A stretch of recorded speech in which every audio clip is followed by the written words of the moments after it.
Yeah, dito tayo ngayon. Nagmumotor, motovlogging tayo ngayon. Kasama natin ang ating baby rebel. Punta tayong poblasyon. Dito kasi nandito ako sa bahay ng kapatid ko. Stay ako dito. Papunta pa doon lang. Kahit saan na ako natutulog. Kahit saan kumakain. Kaya ito, dahan-dahan na ako dito, rough road. Kaya inubirtikan nga ako ng maliit na motor, oh. Tingnan natin kung ilang minuto galing dito hanggang doon sa poblasyon. Kaya dito madali lang naman ito, kaso lang dito banda sa kanila papasok rough road pa, pero not bad naman yung pagka-rough road nya. Tapos ang gulong natin pang highway, kaya dahan-dahan lang tayo, hindi naman tayo nagmamadali. Maganda rin naman itong ang play ng motor, maganda rin naman yung play ng shocks nya, telescopic, at saka yung twin shock nya sa likod, maganda rin naman. Kaya lang rough road, alam nyo na, baka mahulog yung mga signal light natin, mga ano pa dyan. Kasi yung bike natin hindi design para rough road, naka-design siya para siminto. Kaya alagaan lang natin dahil mahirap na, baka masira agad. Tapos mahal yung pyesa. Kaya yan, oh.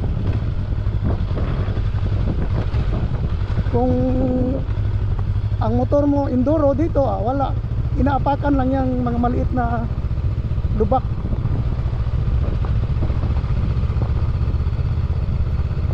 Kasi ang design ito sa design ito sa simento. ADB maganda dito, ang ADB sigurado apak-apakan lang ito. Maganda talaga ang ADB kahit sa ang terrain, wag lang yung mga hardcore na trail.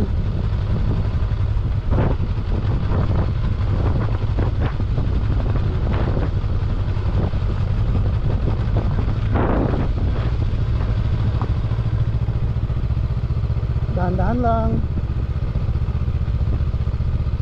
Yung makina, walang reklamo. Ang reklamo dito yung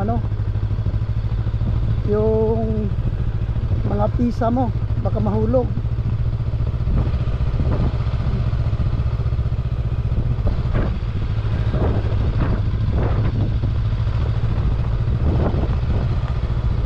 Mga sasakyan dito.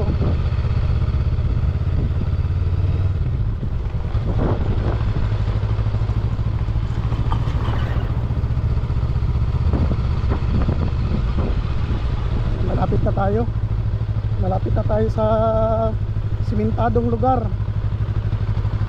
Ayan.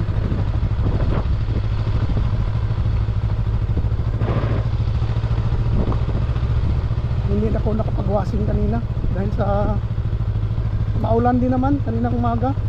Maulan dito. Ngayon medyo sumikat ang araw, kaya ito lumabas ako.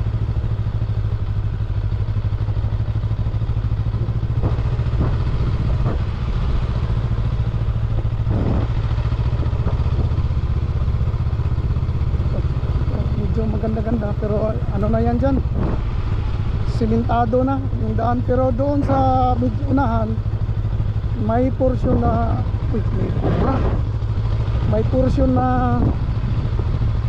doon sa unahan rough road pa rin, hindi pa nadugtong yung simento, pero okay na rin.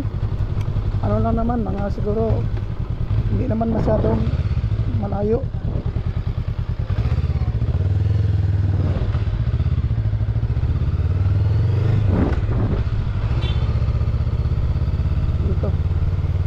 Ito ay isang barangay, malaking barangay rin. Malaking barangay ito. Pero dyan, hindi pa nadugtong na kalsada. pero konti lang, ilang meters lang. Itong barangay na ito, maganda itong barangay na ito, malaki, may malaking kumpanya din dito. Dito maraming nabubuhay yung ibang tao. Yan.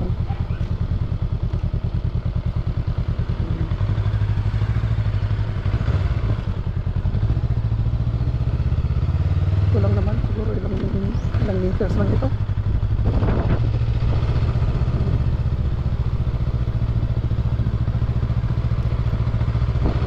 Pagkatapos ito, tuloy-tuloy na ito hanggang doon sa destinasyon natin, puro na siminto.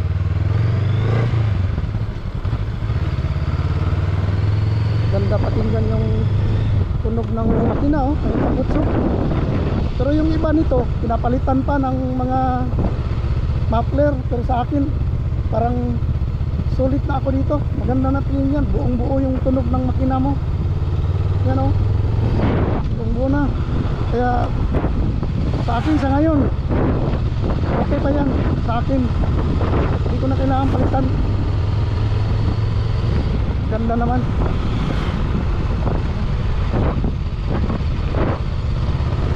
I-enjoy ko lang muna yan, yung muffler na yan.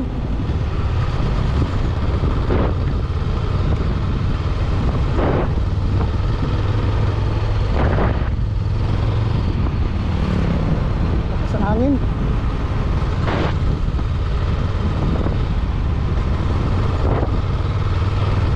Natin kung ilang minuto galing dito. Diba ko umabot ng 30 minutes.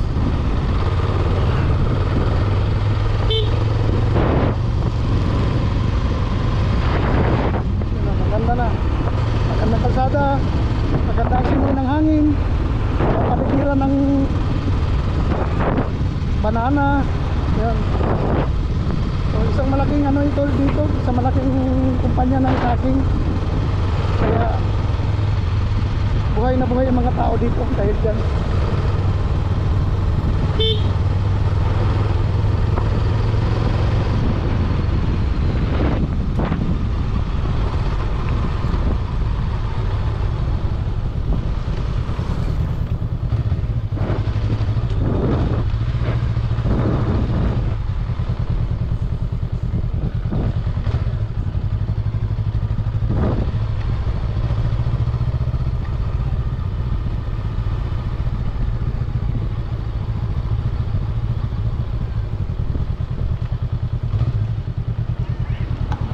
Delikado lang dito kasi kanan na kaagad yung kabila.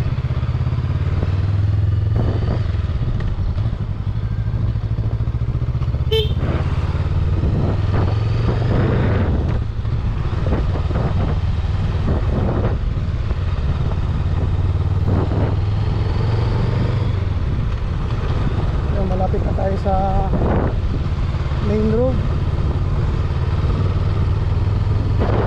Dati grabe ka alikabok dito, ano ito, rough road, grabe alikabok. Ngayon medyo ano na, maganda na dahil simentado na. Sana maalagaan ito, matagal masira yung kalsada dahil sayang.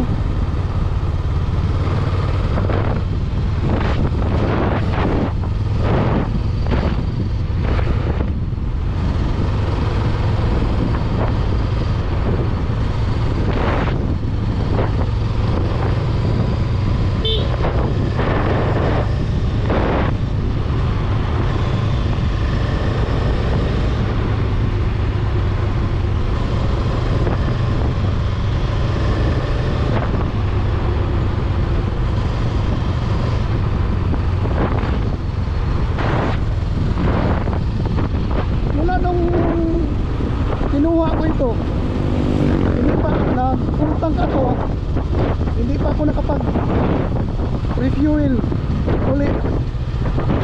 Tapos 2 bars pa kasi. Diba ko kasi ito medyo nilong distance ko. Hindi naman totally long distance ito dahil malapit lang naman.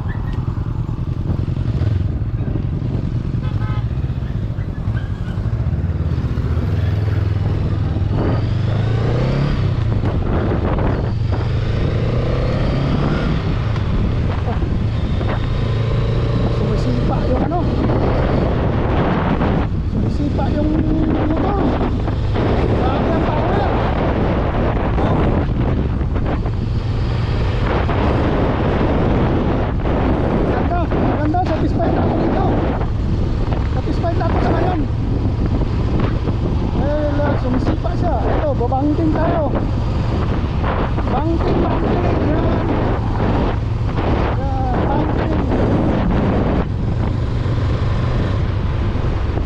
Sa banking, malalaking gulong. Yan o. Sa banking, malaking gulong.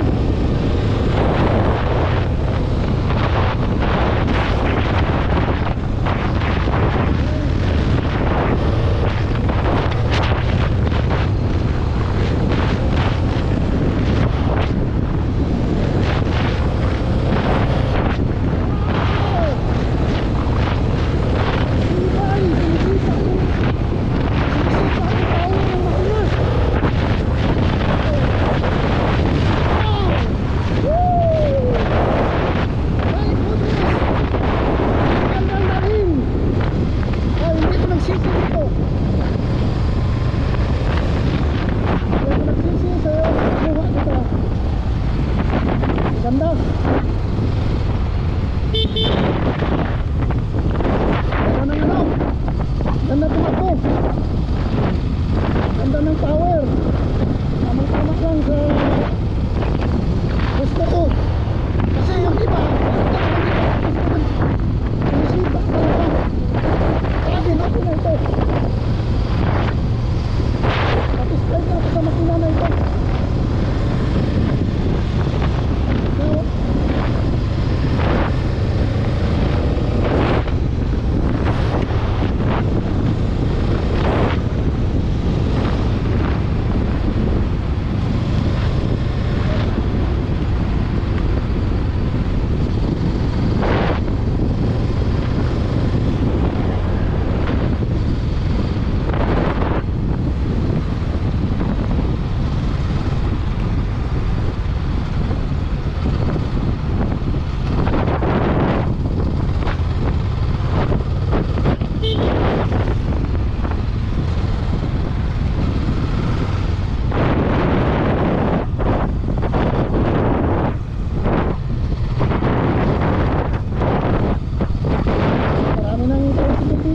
Dahil malapit na tayo sa poblasyon. Ito, ayan, banking.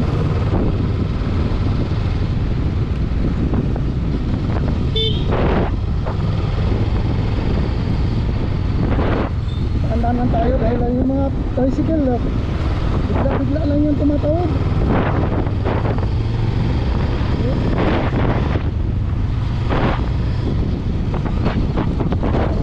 High speed dahil gusto talaga tiga mo.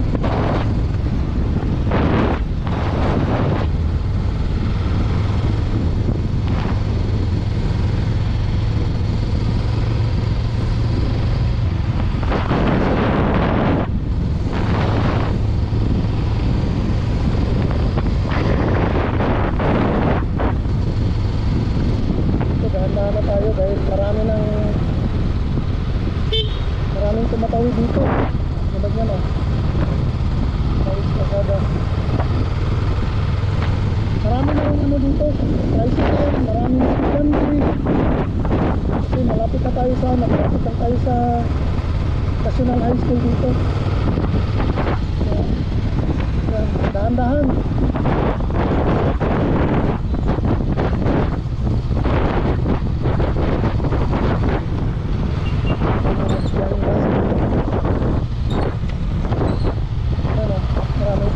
Maraming motor, ya dahan-dahan.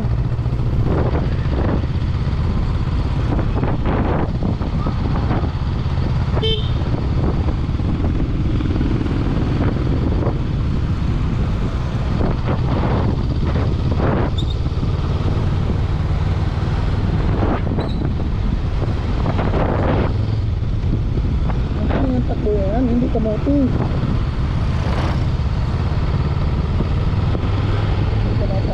Pasok po tayo sa poblasyon. Ito na, pasok po tayo.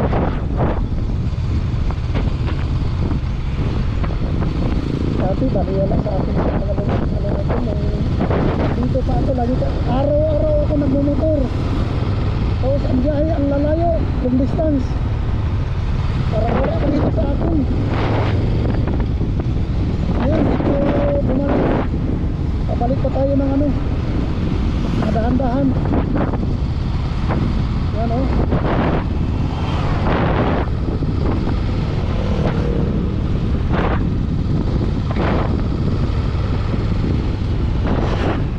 Pasok na tayo sa poblasyon.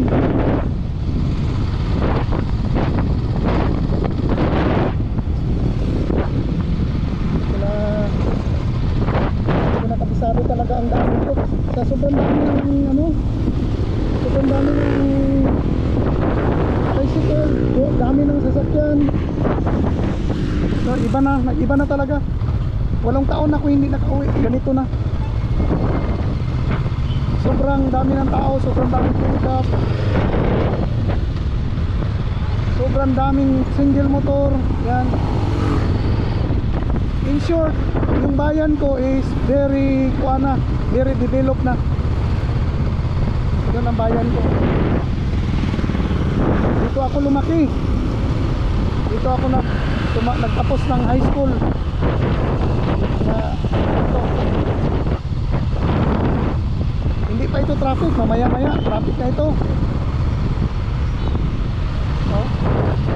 Yung mga tricycle, tawid-tawid lang yan.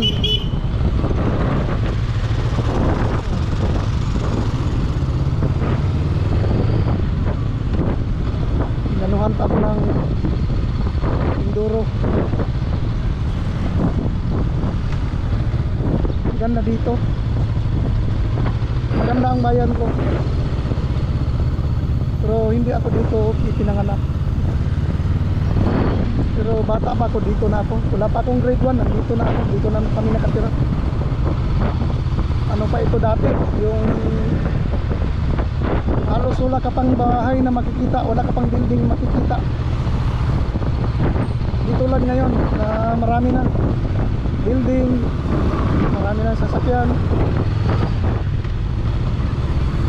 Ano?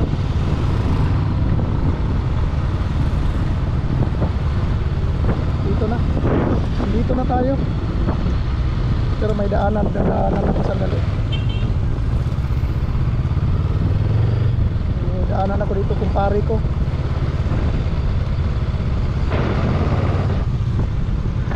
Saan kayo na dito?